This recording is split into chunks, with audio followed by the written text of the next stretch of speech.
দুঃসাহসিক চুরির ঘটনা ঘটল খাতড়া বাজারের রবীন্দ্র সরণিতে। আতঙ্কে গোটা পরিবার সহ স্থানীয় বাসিন্দারা। পুলিশ তদন্তে এসেছিল বলে পরিবারের পক্ষ থেকে জানানো হয়। খাতড়ার রবীন্দ্র সরণির খাতড়া শিশু নিকেতনের নিকটে একটি বাড়িতে কেউ না থাকার সুযোগকে কাজে লাগিয়ে বাড়ির দরজার তালা ভেঙে কেউ বা কারা নগদ টাকা সহ লক্ষাধিক টাকার গয়না নিয়ে চম্পট দিয়েছে বলে খবর। স্থানীয় সূত্রে খবর, গৃহকর্ত্রী সুজাতা রায় বাড়ি তালা বন্ধ করে দুর্গাপুরে এক আত্মীয়ের বাড়িতে অন্নপ্রাশন অনুষ্ঠানে যোগ দিতে গিয়েছিলেন গত বুধবার ভোরে। তার স্বামী সিআরপিএফ কর্মী, কর্মসূত্রে ত্রিপুরাতে থাকেন। শুক্রবার রাত 10:30 নাগাদ গৃহকর্ত্রী সুজাতা বাড়িতে ফিরে এসে দেখেন বাড়ির সদর দরজার তালা ভাঙা। ভিতরে ঢুকেই দেখতে পান ভিতরে সমস্ত জিনিস ছড়িয়ে ছিটিয়ে পড়ে রয়েছে। গৃহকর্ত্রী সুজাতা রায় বলেন, ঘরে ঢোকার সদরের দুটো দরজার তালা ভেঙে দুষ্কৃতীরা ভিতরে ঢোকে। ভিতরে দুটো আলমারি ভেঙে একজোড়া সোনার হার সহ প্রায় কয়েক লক্ষ টাকার সোনার উপর গহনা ও বেশ কয়েক হাজার নগদ টাকা খোয়া গিয়েছে তিনি দাবি করেন। গৃহকর্ত্রীর মামা তারক রায় বলেন, এত জনবহুল এলাকার মাঝের বাড়িতে এই রকম দুঃসাহসিক চুরির ঘটনা ঘটতে পারে বলে কল্পনাও করতে পারছেন না। বাড়ির দামি আসবাবপত্র, আলমারি ভেঙে গয়না ও নগদ টাকা চুরির পাশাপাশি দুষ্কৃতীরা সারা বাড়ি তছনছ করেছে বলে তিনি অভিযোগ করেন। পুরো বিষয়টি পুলিশে জানানো হলে পুলিশের পক্ষ থেকে তদন্তের স্বার্থে পুলিশ বাড়িতে এসেছিলেন বলে তিনি জানান। স্থানীয় বাসিন্দাদের দাবি, চুরির ঘটনায় তারা আতঙ্কিত, পাশাপাশি প্রশাসনের বাড়তি নজরদারির দাবি জানান তারা। আমার এখানে গয়না ছিল, দুটো চেন ছিল, যেটা মনে পড়ছে দুটো চেন ছিল, আর কানের ছিল, আংটি ছিল, মাথার টিকলি ছিল, রূপার কয়েন ছিল, আরও ছিল, আমার সব মনে পড়ছে না। আর আমার টাকা ছিল 20-25 হাজার টাকার মতো, এরকম কিছু ছিল। কিচ্ছু নেই না, এই তো দেখুন এসে। কি কোথায় গিয়েছিলেন আপনি? আমি দুর্গাপুর গেছিলাম পরশু ভোরবেলা। কি করতে? দুর্গাপুর আমাদের একটা অনুষ্ঠান হয়েছিল, অন্নপ্রাশন ছিল। চাবি দিয়ে গেছিলেন? চাবি দেওয়া ছিল। কেউ ছিল না বাড়িতে?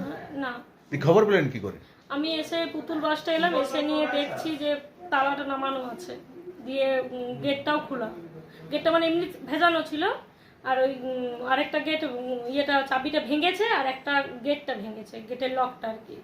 ভিতরের রুমে চাবি দেওয়া ছিল? না, চাবি দিয়ে থাকেনি। আমার এরকম পুরো এসে দেখছে আলমারিগুলো?